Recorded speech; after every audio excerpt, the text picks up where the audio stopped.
are going to learn novel reading. Novel reading is self-explanatory, and I'm going to give you 8 easy steps in which novel reading will be a piece of cake for you. So let's get started. So the first step is be prepared. How can you be prepared before reading a novel? What are preparations you have to do? Firstly, decide the genre that you have to read. Are you an adventure lover, or you are a fun-loving guy? You are an introvert or an extrovert? That's going to decide what kind of novel you're going to pick. First, you decide the genre. If it is clear which story or which suggested novel by your teacher that you have to read, go through the introduction, the afterhead and the summary before you start actually reading the novel. And after that, the main thing is the theme of the story. Go through it very nicely and keep that theme in your mind all the time when you are reading. That helps us to connect to the characters.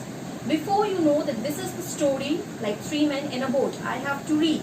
So go through the characters, understand the character, relate the characters, identify which character resembles you. That way it's very interesting. When you read a novel, you know that you're reading somewhere about yourself. So it's a fun and interesting way if you are prepared in advance before actually starting to read the novel. Second step is choosing a novel. Choosing a novel wisely is a great task, and that depends a lot upon how much can you engage yourself in the novel. You're going to very soon lose interest in reading a novel if the novel is not a chosen one. It is not of your interest. How do you know which novel you have to choose? Choosing of a novel depends upon your personality. Personality can be type A, type B, type C and type D. That differentiates the kind of choices you're going to make for a novel reading in literature. If you are type A personality are competitive, ambitious. I name them as Harry Potter personality because this is the kind of work that they love to read. They love to read literature pieces like Superintelligence, Harry Potter series, of course, Journey to the Center of Earth, The Time Machine. This is some novels, the examples of novels that type A personality would always prefer to read. They would love to read. If you are type B personality are social, relaxed, they are not running up to deadlines, so they are often late thieves. If you are type B personality, then you are going to opt or you're going to love reading novels like 3 Men in a Boat because you're fun-loving. These people love romantic comedy. It can be only romantic or only comedy also. Like 3 Men in a Boat, Catch-22, Cold Comfort Farm. These are very good reads for type B kind of personality if you are. Type C personality. These people are deep thinkers. They are little introvert, not too much, but they are a full source of wisdom.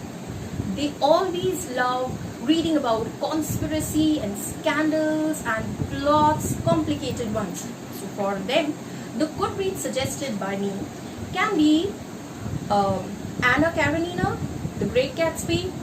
It can be The Alchemist.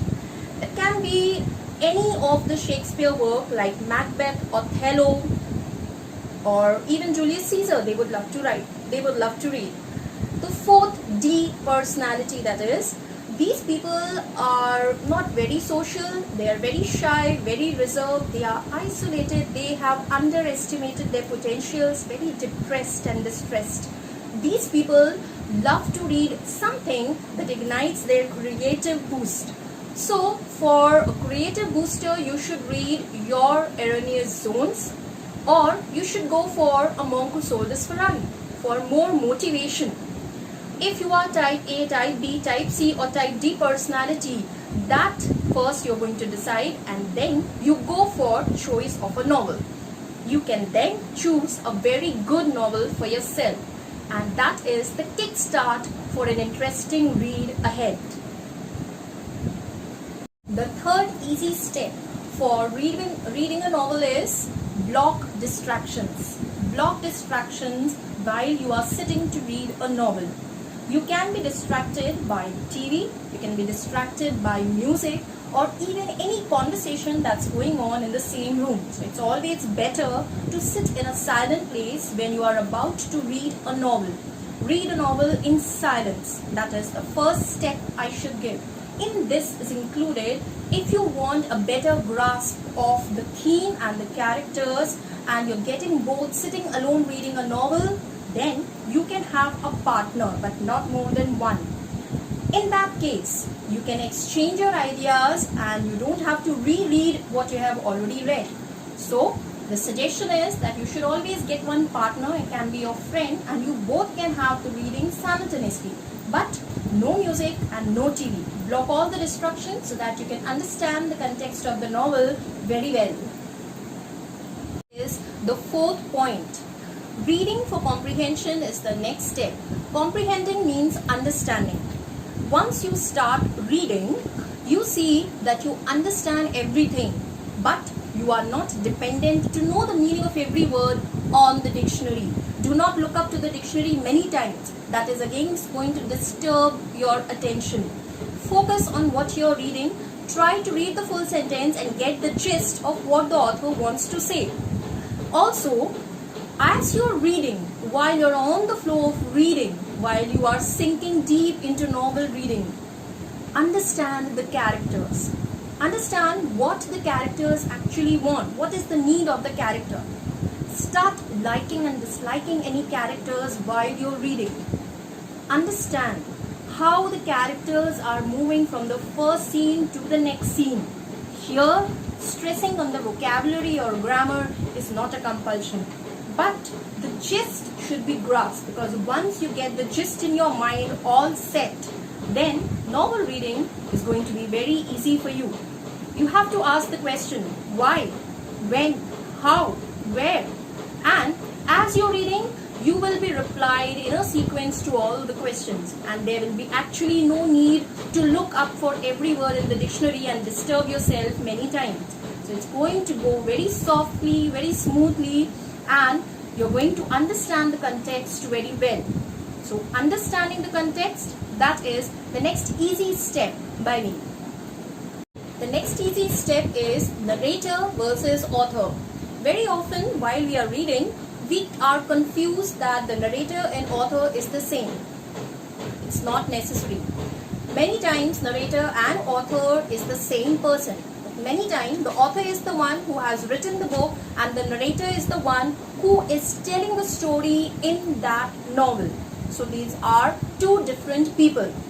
Do not trust a narrator too much. Sometimes you feel that the narrator is the author itself, and when he changes his mindset, you fail to understand what is the interpretation of the narrator or the author, and you feel that somewhere you are lacking in understanding the context. The plot is very easy, it has been put up, it has been constructed very well in a novel.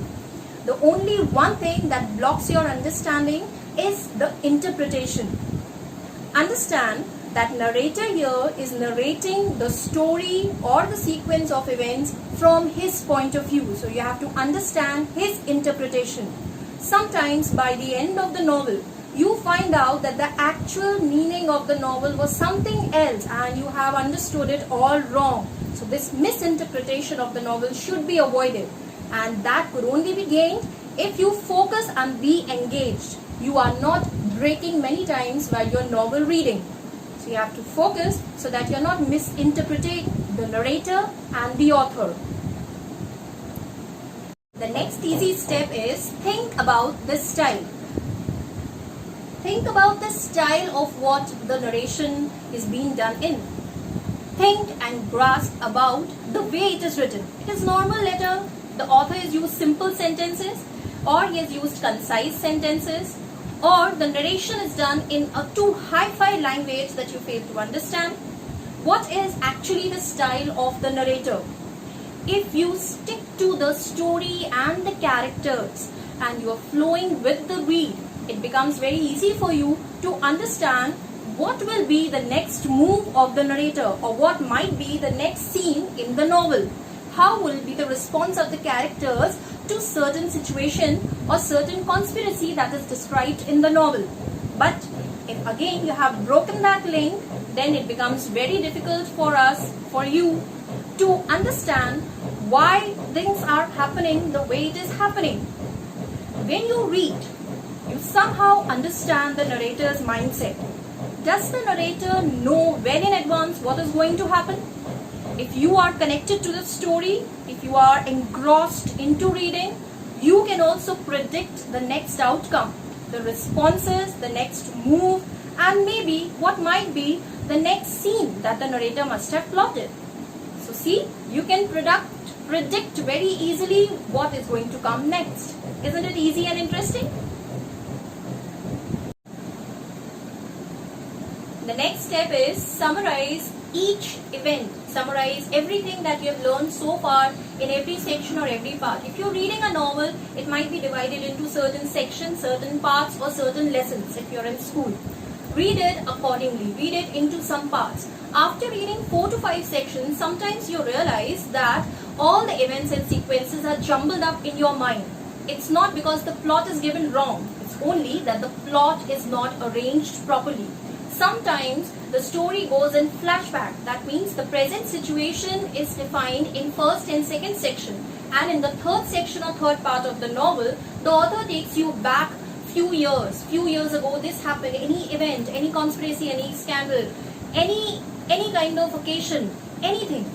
Yes, it becomes very hard for the beginners and for few intermediate learners to relate to the past events and to the present events. That stands for a big confusion. Yes, so to avoid such a confusion, you have to, after every 4 or 5 sections or after every 4 or 5 parts, sit, relax, and summarize what you have read so far. Arrange the events in proper sequence. Analyze the characters, how the characters have grown. In the beginning, you have been told about a lady that was very humble, very loyal, very shy.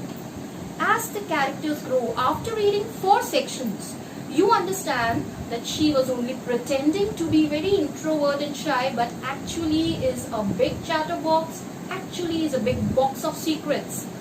Yes, and how far this character is going to grow, how far this plot is going to thicken, that is yet to read.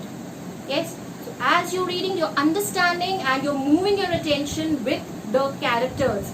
Has the characters grown? Has they progressed? Has the plot thickened? What can be the next move of the characters, of the story, and of the plot? How is everything moving in a certain direction? Everything can be easy if you summarize after every 4 or 5 sections. Sit back and revise. That is the next step I want to share. The last easy step for reading novel is once you have finished reading, reconsider the events. Now this time, not any event, but only the main events. Arrange them in sequence and see what all you have understood. What new theme or new appreciation of the novel you can draw. Skim over your notes. Skimming means go through the notes that you have made, if you have made any. It is always suggested that when you are sitting to read a novel or a newspaper, you should always carry a dictionary. According to me, you should not totally depend on a dictionary. Unless and until you find the word is too alien for you, you should not go for looking up in the dictionary or in Google search every now and then. It really disturbs. So, at the end, draw a conclusion, skim over your notes and see what kind of conclusion you draw. The characters are growing up to a positive note or ending on a negative note. The author or narrator has presented his interpretation. Do you agree or do you disagree with the author? That is something that you can discuss with your partner if you're sitting with your partner and reading. You can also discuss that with your teacher or with anyone else who shared the same interest.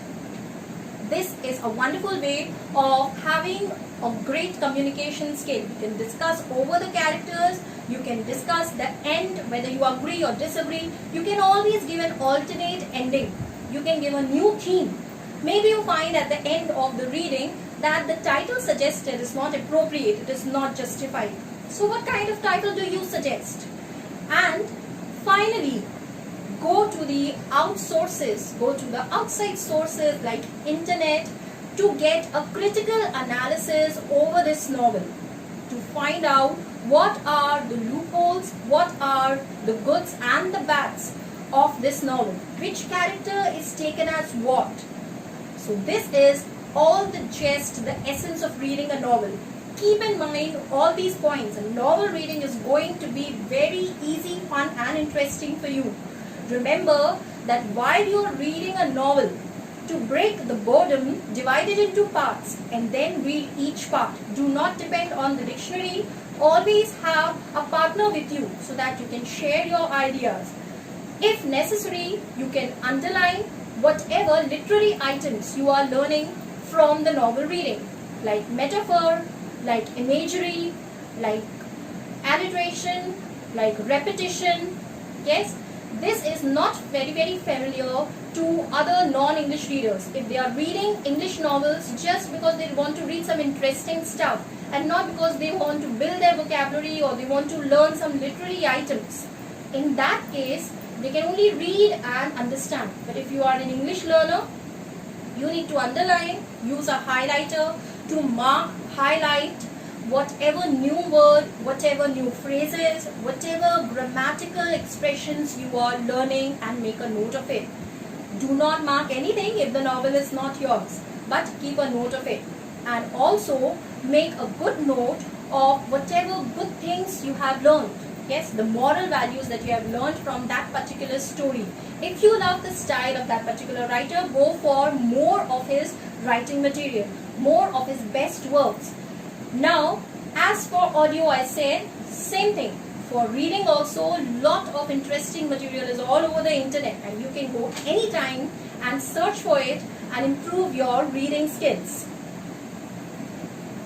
In the end, I would like to give you 5 novel suggestions that everyone can read, whether it is suggested or not suggested, but you should give a good read to this.